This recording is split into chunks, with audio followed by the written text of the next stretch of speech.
Hello everyone, I am Kalpana Mishra, science teacher. Today we are going to start class 8, chapter number 12, friction. You might have seen a driver of a car or a truck slowing down the vehicle at a traffic signal. You too slowed down your bicycle whenever need by the applying brakes. Have you ever threw away a vehicle slow down when brake are applied? आपने ये सारी चीज़ें देखी होगी ना कि एक car या ट्रक है वो क्या होता है, ट्रैफिक सिग्नल पे जाता है और फिर रुक जाता है या स्लो हो जाता है। बाइसाइकिल आप चलाते हो तो कई बार आपको ब्रेक अप्लाई करने की ज़रूरत पड़ जाती है। ठीक है, इस तरीके से व्हीकल कभी स्लो होता है, ठीक है, उसको ब्रेक लगा के वो व्हीकल क्या हो जाता है, स्लो हो जाता है। Not only vehicle, only object, any object moving over the surface of any another। तो क्या होता है, सिर्फ ये व्हीकल पे नहीं, ये ऑब्जेक्ट पे भी हो जाता है, ऑब्जेक्ट की मूविंग पे भी डिपेंड करता है। The surface of the another object slow down when A external force is applied on it. कोई भी ऑब्जेक्ट है, अगर उस पर एक्सटर्नल फोर्स लगाते हैं तो वो क्या हो जाता है, वो स्लो डाउन हो जाता है, उसकी मूवमेंट जो है स्लो हो जाती है। फाइनली इट स्टॉप, और एक टाइम ऐसा आता है कि वो क्या हो जाता है, स्टॉप हो जाता है। Have you not seen a moving ball on the ground stopping after some time? आपने देखा है कि कभी बॉल एक है जो अगर ऐसे धक्का मार दो लुढ़कती जाए तो एक टाइम ऐसा आता है वो क्या होती है, रुक जाती है। क्यों? Why do we slip when we step on a banana peel? हम स्लिप क्यों कर जाते हैं? अगर हम बनाना पील पे पैर पड़ जाए तो हम स्लिप क्यों कर जाते हैं? Why is it difficult to walk on a smooth and wet floor? कहीं गीला फ्लोर होता है तो उसमें हम स्मूथली वॉक कर पाते हैं। ठीक है, you will find the answer to such questions in this chapter. इन सारे क्वेश्चनों का आंसर हम इस चैप्टर में फाइंड करेंगे। यहाँ पे देखो, आप इस डायग्राम में देख रहे हो कि चलते आए, अचानक से बनाना के ऊपर पैर पड़ा और वो क्या हो गया, स्लिप हो गया। तो ये सारे रीज़न हम इस चैप्टर में देखेंगे। यहाँ पर एक एक्टिविटी है, force of friction, activity 2.1। Gently push a book on a table, figure 12.2। You observe that it stopped after moving for some distance. Repeat this activity pushing the book from the opposite direction. तो क्या है, एक book रखी हुई है table पे, इसको क्या है कि हमने मूव करना है कुछ डिस्टेंस से। तो एक बार हमने दूसरे डायरेक्शन में मूव किया, एक बार दूसरे डायरेक्शन में। Does the book stop this time? तो जब भी हम उसको छोड़ते हैं तो स्टॉप हो जाती है। Can you think of explanations?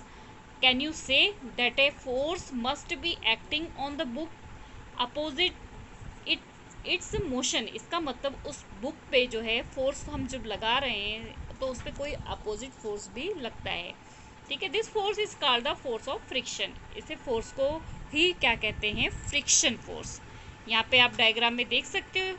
ठीक है, तो फ्रिक्शन क्या है, opposite relative motion between the surface of the book and the table. जब बुक जो इस पे पड़ी हुई है, हम फोर्स लगा रहे हैं, लेकिन हमारे फोर्स के अपोजिट जो फोर्स लगा हुआ है टेबल पर, उसे क्या बोलते हैं, friction. You saw that if you applied the force along the left, friction act along the right. If you applied the force along the right, the friction act along the left direction. In both cases, the force oppose the motion of the book. The force of the friction always opposite the applied force. आपने इसमें ये देखा कि जब आप left से force लगाते हो तो राइट से फ्रिक्शन लगता है, जब राइट से फोर्स लगाते हो तो लेफ़्ट से फ्रिक्शन। इससे हमें क्या शो हो रहा है कि हमेशा जो फ्रिक्शन होता है वो हमेशा फोर्स से क्या होता है, अपोजिट होता है। इन the above activity, the force of friction acting between the surface of the book and the surface of the table. इस एक्टिविटी में हमने फोर्स और फ्रिक्शन किस तरीके से बुक और टेबल के बीच में लग रहा है ये देखा। Is the friction the same of all the surface? Does it depend on the smoothness of the surface? Let us find out. अब ये फ्रिक्शन किस तरीके से सरफेस पे लगता है, ये स्मूथ सरफेस पे डिपेंड करता है कि स्मूथनेस की जो सरफेस है वो कितना स्मूथ है और कितना स्मूथ नहीं है, उस पर डिपेंड करता है friction.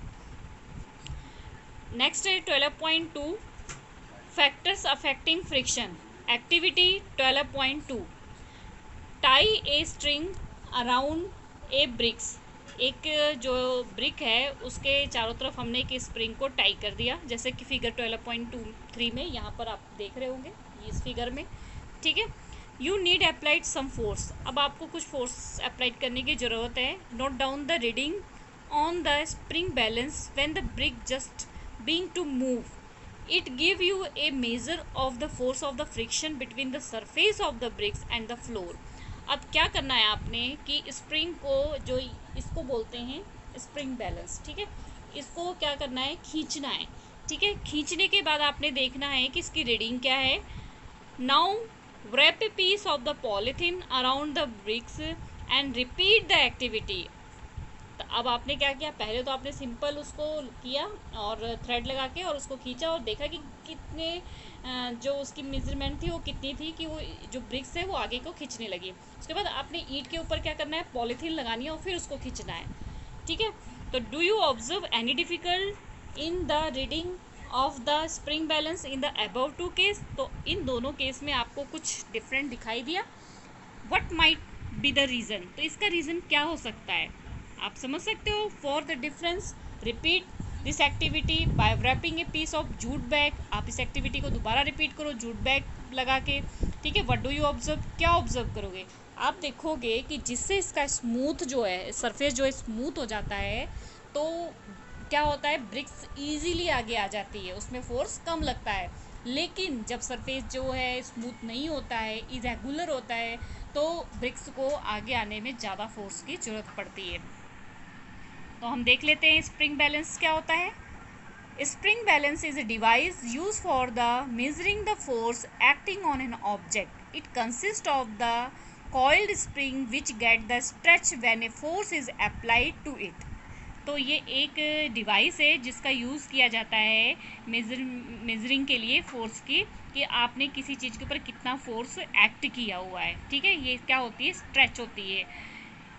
Stretching of a spring is measured by a pointer moving on the graduated scale, the reading on the scale giving the magnitude of the force। तो यहाँ पर ये रीडिंग लिखी होती है, यहाँ पर ये देखो, यहाँ पर ये जो है रीडिंग लिखी हुई होती है। तो इसके थ्रू आप क्या करोगे, यहाँ से देख करके आपको पता लग जाएगा कि किस में कितना फोर्स है। तो इसमें मैग्नीट्यूड फोर्स दिखाई देता है। मैग्नीट्यूड मीन्स कोई भी नंबरिंग, मान लो 2 न्यूटन, 4 न्यूटन, 5 न्यूटन, जितनी भी रीडिंग होती है वो आपको पता लग जाती है। नेक्स्ट एक्टिविटी है आपको 12.3 make an incline plane on a smooth floor और on a table. You may use a wooden board support by brick. आपने एक इंक्लाइन प्लेन क्या होता है, इस तरीके से, ठीक है, इस तरीके का कोई भी होता है तो उसे इंक्लाइन प्लेन कहते हैं। और ऑन ए स्मूथ फ्लोर और ए टेबल, स्मूथ फ्लोर पे या पे टेबल पे। You may use the wooden board support you by brick और book. Put a mark when a pen at any point A on the inclined plane. Now let a pencil cell move down this point. How far does it move on the table before coming to rest? Note down the distance new spread on a sheet of cloths। ये आप diagram के through समझो, activity आपको ज़्यादा better समझ में आएगी। इस तरीके से देखो, हमने क्या ले लिया, ये वुडन टेबल है, यहाँ पर ये इंक्लाइंड प्लेन डाल देगा, ठीक है, ये वुडन का है। अब इसके ऊपर हमने ये जो सेल सा लिया हुआ है इसको यहाँ रखा और उसके बाद छोड़ा तो ये मूव करता हुआ कुछ यहाँ जाके रुक गया, ठीक है। उसी के बाद इसी एक्टिविटी को यहाँ पर किया, ठीक है, सेम सारा कुछ सेम प्रोसेस, बस यहाँ पर क्या एक क्लॉथ लगा दिया, तो ये सेल जो यहाँ पहुँचा था वो उससे पहले ही आके रुक गया। तो अब इसमें आपको क्या समझ में आ रहा है, इसमें ये समझ में आ रहा है कि ये जो सरफेस है वो प्लेन है, इसलिए इसमें फ्रिक्शन कम था, इसकी वजह से क्या हो गया, सेल ज़्यादा दूर तक पहुंच गया। और यहाँ पर जो है, जो ये क्लॉथ था, इसकी वजह से इसमें फ्रिक्शन जो है ज़्यादा हो गया तो जिसकी वजह से क्या हो गया, ये आगे तक ज़्यादा नहीं पहुंच पाया। मतलब जितना इरेगुलर सरफेस होगा उतने ही वो ऑब्जेक्ट क्या होगा, जल्दी रुक जाएगा। In which case is the distance covered the minimum, why is the distance covered by the pencils are different every time, try to reason why, discuss the result. इसके बारे में मैंने आपको बता दिया कि क्यों उसने ज़्यादा जो है डिस्टेंस कवर किया था और क्यों कम डिस्टेंस कवर किया था। ठीक है, does the distance cover depend on the nature of the surface on the which cell move, ये किस पे डिपेंड करता है कि nature of the surface, surface का नेचर क्या है। ठीक है, उसी के हिसाब से सेल ने क्या किया, मूव किया। Could the smoothness of the surface of the cell also affect the distance travel by it, I shall try the activity by wrapping a piece of sandpaper around the cell. इसी तरीके से आप sand paper रख के भी इस activity को check कर सकते हो। ठीक है, तो देखना फिर आप किस मतलब किस में जो है इस ज़्यादा दूर तक सेल गया। Next, friction is caused by the irregularities on the two surface is contact. Friction किसका कारण होता है, दो सरफेस के बीच में इरेगुलरिटीज।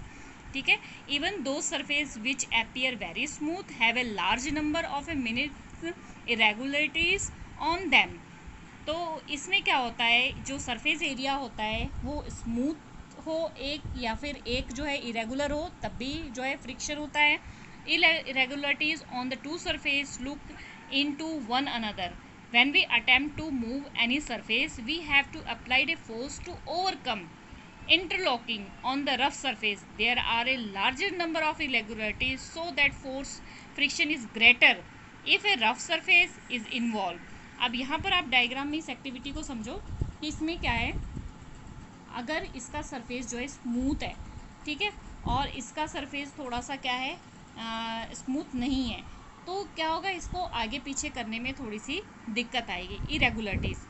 अगर इनका दोनों का ही सरफेस स्मूथ नहीं है तो क्या होगा कि ये आगे करने में जो है इसमें फ्रिक्शन जो है ज़्यादा नहीं होगा, और जिसकी वजह से फ्रिक्शन की वजह से जो फ्रिक्शन मीन्स ये इस ऐसी कोई जगह है, ठीक है, यहाँ पर अगर हम एक बॉल ले रहे हैं और उसको फ्लोर पे फेंक रहे हैं, ऐसी जगह कोई उबड़ खाबड़ जगह, तो वो क्या होगी, ज़्यादा दूर नहीं जाएगी, वो जल्दी से क्या हो जाएगी, स्टॉप हो जाएगी।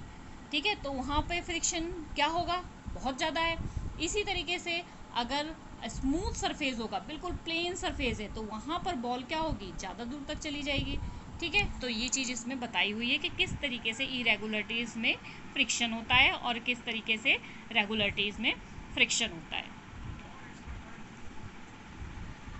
नेक्स्ट है हमारा, we see that the friction is caused by the interlocking of the irregularities in the two surface. अब हम फ्रिक्शन देख सकते हैं किस तरीके से इरेगुलरिटीज़ दो सरफेस में होता है, तो कैसे होती है। It is obvious that the force of the friction will increase if the two surface are presses harder.